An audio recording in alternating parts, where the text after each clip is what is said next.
ഇപ്പോൾ കിട്ടിയ ഒരു വാർത്തയിലേക്ക്. താമരശ്ശേരി ചുരത്തിൽ വൻ ഗതാഗത കുരുക്ക്. അടിവാരം മുതൽ ലക്കിടി വരെ വാഹനങ്ങളുടെ നീണ്ട നിരയാണ്.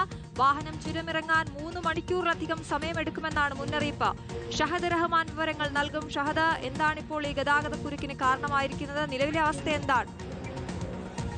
നിലവിൽ വലിയ ഗതാഗത കുരുക്കാണ് ഈ മേഖലയിൽ അനുഭവപ്പെടുന്നത്. നമുക്കറിയാം, അവധി ദിവസമാണ്. ഇന്നലെ ചെറിയ പെരുന്നാളായിരുന്നു. അതുകൊണ്ട് തന്നെ ഇന്ന് സ്വാഭാവികമായിട്ടും ഒരു തിരക്ക് പ്രതീക്ഷിച്ചതാണ്. പക്ഷേ ഇത് വലിയ രീതിയിലുള്ള തിരക്കാണ് ഈ ഘട്ടത്തിൽ അനുഭവപ്പെടുന്നത്. കാരണം ഓരോ വാഹനവും 3 മണിക്കൂറിലധികം സമയമെടുത്താണ് ചുരം ഇറങ്ങുന്നത് എന്നുള്ളതാണ് ഏറ്റവും പ്രധാനപ്പെട്ടിട്ടുള്ള കാര്യം.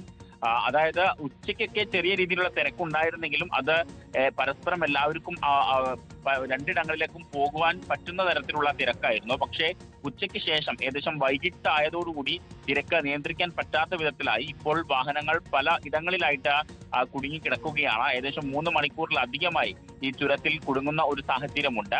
അപ്പോൾ ഇനി പതിയെ ഓരോ വാഹനങ്ങളും ഇറങ്ങണം. പ്രത്യേകിച്ച് നാളെയും അവധി ദിവസമാണ്. ഇന്ന് അവധി ദിവസമായിരുന്നു. ഇന്നലെ ചെറിയ പെരുന്നാളായിട്ട് വലിയ രീതിയിൽ ആളുകൾ വയനാട്ടേക്കും അതുപോലെ തന്നെ ചുരം കാണാനും മറ്റിടങ്ങളിലേക്കൊക്കെ പോകാനായി ഈ ചുരമാണ് ആശ്രയിക്കുന്നത്. അതുകൊണ്ടാണ് ഇപ്പോൾ വലിയ രീതിയിലുള്ള ഗതാഗത കുരുക്ക് അനുഭവപ്പെടുന്നത്.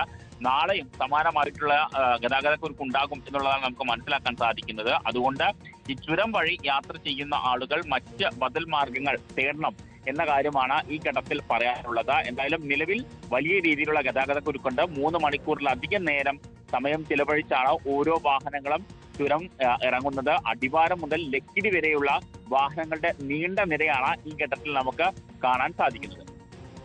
നോക്കൂ, ആ ദൃശ്യങ്ങളാണ് കാണുന്നത്. താമരശ്ശേരി ചുരത്തിൽ വലിയ ഗതാഗത കുരുക്കുണ്ട്. ഒരു വാഹനം ചുരമിറങ്ങാൻ മിനിമം 3 മണിക്കൂർ എടുക്കുമെന്നുള്ളതാണ്. എന്തായാലും അതുവഴി പോകാൻ ഉദ്ദേശിക്കുന്ന യാത്രക്കാരുണ്ടെങ്കിൽ അത് അവരുടെ ശ്രദ്ധയിലേക്ക് കൊണ്ടുവരികയാണ്. വാഹനങ്ങളുടെ വലിയ നിര അവിടെയുണ്ട്. ഷഹദ് റഹ്മാനാണ് വിശദവിവരങ്ങൾ നൽകിയത്.